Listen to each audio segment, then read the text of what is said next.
Good morning बच्चों, मैं नवीन sir आप लोगों का एक बार अपने चैनल पे और मेरे वीडियोस देख रहे हैं। इसके लिए मैं आप लोगों को दिल से धन्यवाद देता हूं कि आप लोग मेरे वीडियोस को पसंद कर रहे हैं और मुझे उत्साहित कर रहे हैं कि मैं और ज़्यादा से ज़्यादा सवालों को बना करके यूट्यूब में डालूं। ऐसा है कि अभी लॉकडाउन का समय चल रहा है तो थोड़ा हम लोगों के पास समय मिल जा रहा है इस तरह से वीडियोज़ बनाने के लिए। तो मैं अपने काम को जो मैं करता हूँ, मेरा प्रोफेशन है, उसको मैं जारी रखे हुए हूँ इस तरह से वीडियोज़ बना करके, ताकि मैं अपने काम को ना भूलूँ और आप लोग भी पढ़ना ना भूलें और पढ़ें और देखें और सीखें। डिटर्मिनेंट के बारे में मैंने 2 वीडियोज़ पहले बनाकर डाल दिए हैं। दोनों में मैंने एक बेसिक रूल्स के बारे में बताया था और डिटर्मिनेंट्स की प्रॉपर्टीज़ के बारे में। आज मैं आप लोगों को डिटर्मिनेंट के प्रॉपर्टीज़ से सम कैसे बनाए जाते हैं उसको सिखलाऊंगा। तो आप लोग देखिएगा और सीखिए। मुझे उम्मीद है कि आप लोगों को अच्छा लगेगा। अभी देखिए, मैंने जो कुछ क्वेश्चंस मैं लूँगा और उसको सॉल्व करके दिखाऊंगा कैसे डिटर्मिनेंट्स की प्रॉपर्टीज़ पे उसको सॉल्व किया जाता है।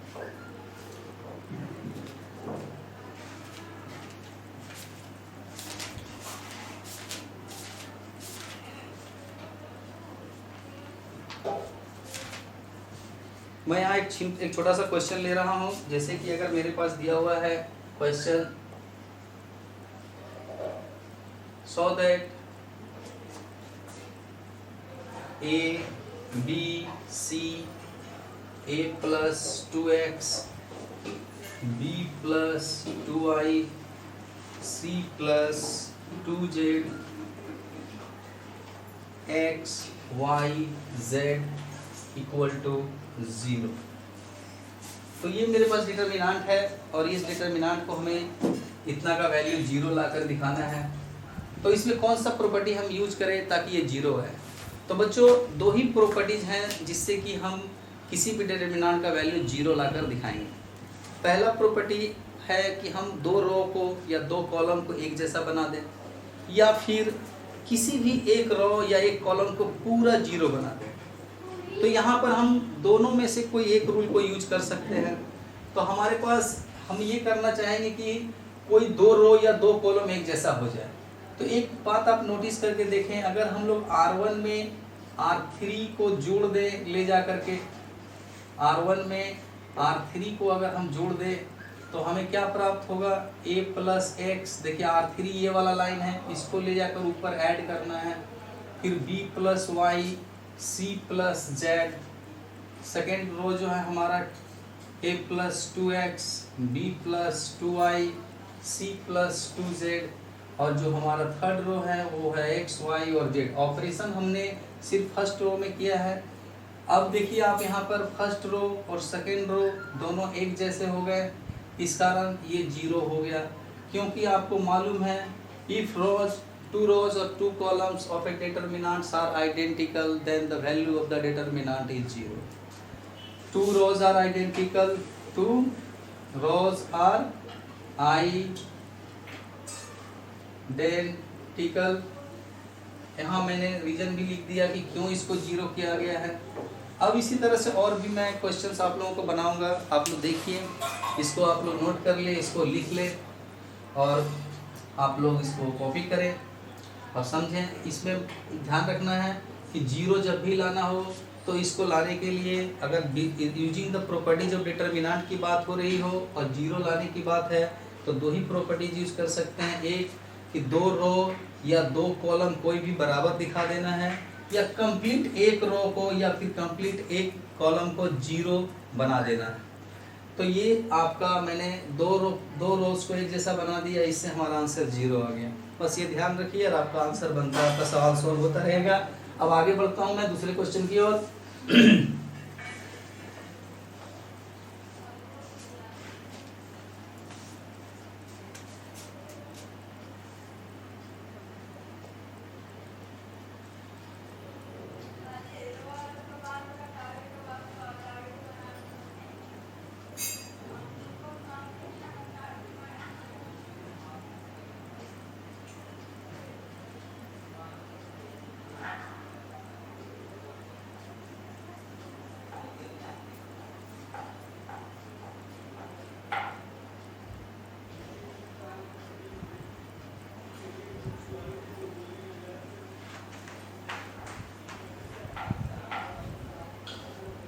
देखिए बच्चों यहाँ पर जो नया क्वेश्चन मैंने लिखा है, फर्स्ट रो में ए प्लस बी प्लस सी, सेकेंड रो में मैंने लिया है 2a 3a plus 2b 4a plus 3b plus 2c, और थर्ड रो में मैंने लिया है 3a 6a plus 3b 10a plus 6b plus 3c।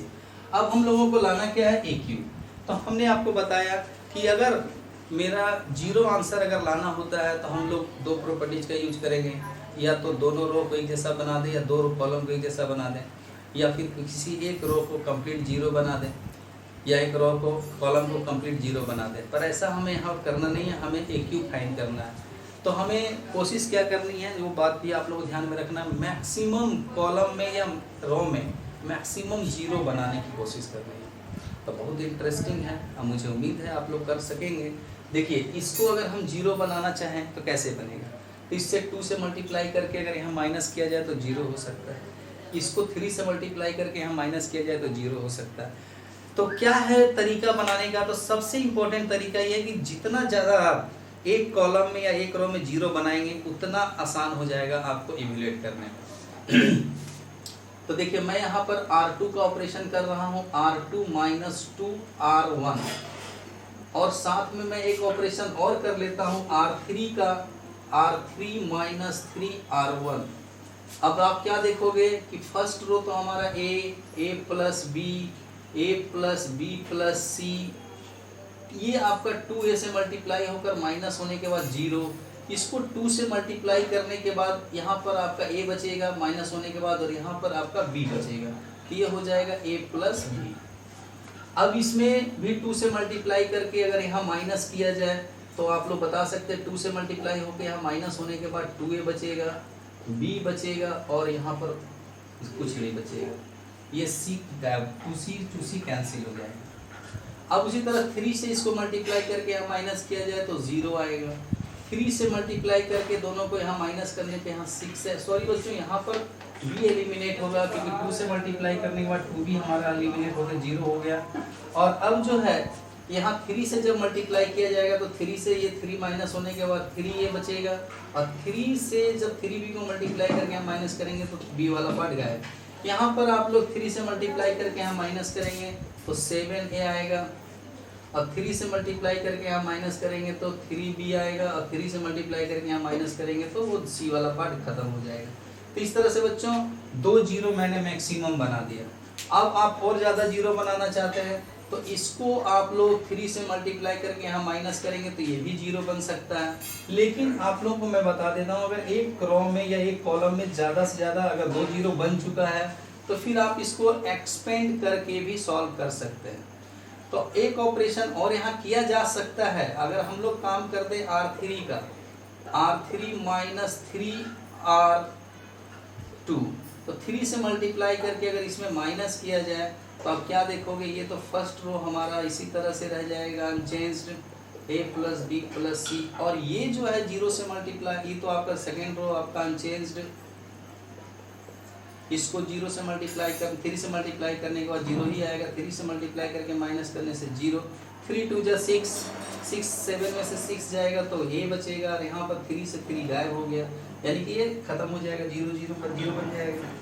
अब आप देखिए यहाँ पर मैक्सिमम 2 जीरो हमने बनाया था एक कॉलम में। अब क्या करना है कि हम लोगों को फर्स्ट कॉलम से एक्सपेंड कर देना है, एक्सपेंडिंग अलोंग C1। बच्चों ऐसा इसलिए किया जाता है, मैक्सिमम जीरो जिस कॉलम या जिस रो में बना हो उसी के माध्यम से एक्सपेंड करें ताकि आपका आंसर आसानी से इवैल्यूएट हो जाए, क्योंकि आपको सिर्फ एक ही के लिए निकालना होगा। तो एक के लिए अगर एक्सपेंड करते हैं तो इसका माइनर हमें क्या प्राप्त होगा, ऐसे क्लोज, तो ये दोनों मिल करके a² और ये दोनों मिल करके 0, बाकी निकालने की जरूरत है नहीं, सब 0 0 आते जाएंगे। तो यहाँ पर a और a² मिल करके AQ, तो है ना आसान देखने में समझने में भी। तो डिटरमिनेंट की प्रॉपर्टीज का जो सम है काफ़ी डिफिकल्ट नहीं होता है, सिंपल ही होता है, आप लोग अगर उसको बनाने की कोशिश करें। एक और मैं आप लोगों को दिखा देता हूँ बना करके, इसको तब तक आप स्क्रीनशॉट ले लें, नोट कर लें। तो चलिए हम लोग अब नए क्वेश्चन की ओर चलते हैं।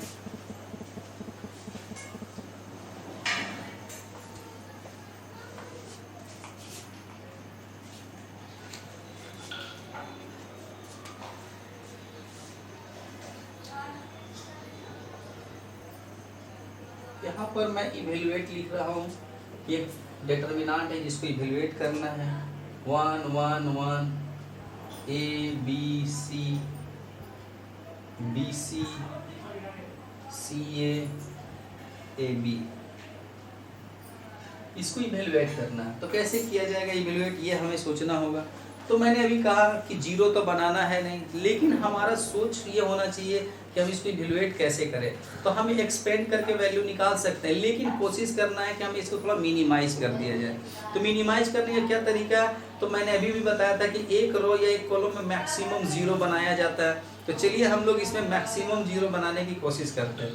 तो यहाँ पर देखिए, फर्स्ट रो से अगर हम देखें तो सेकेंड रो और थर्ड रो को आसानी से जीरो बनाया जा सकता है। तो देखिए, अगर हम लोग सेकेंड रो का ऑपरेशन कर दें R2 माइनस R1 और R3 का ऑपरेशन कर दें R3 माइनस R1, तो हमें क्या प्राप्त होगा, 1A BC 0 B minus A, और इसको जब माइनस करेंगे तो CA माइनस BC, और फिर इसको लाकर यहाँ माइनस करेंगे तो 0, इसको लाकर यहाँ माइनस करेंगे तो C माइनस A, इसको लाकर यहाँ माइनस करेंगे तो AB माइनस BC।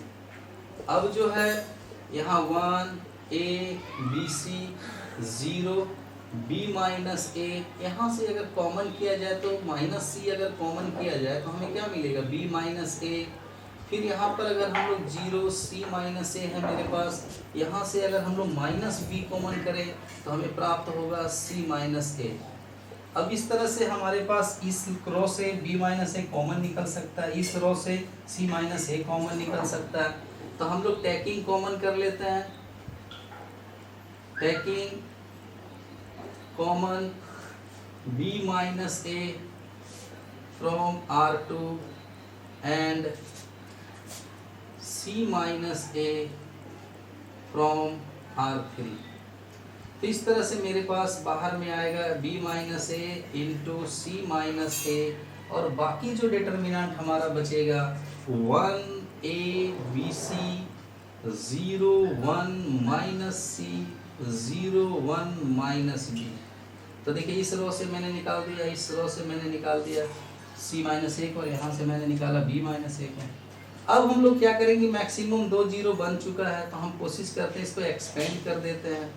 एक्सपेंडिंग, अभी अभी मैंने बताया कि जिस रो में या जिस कॉलम में आप मैक्सिमम जीरो बनाएंगे उसी के रिस्पेक्ट में एक्सपेंड करना अच्छा होगा।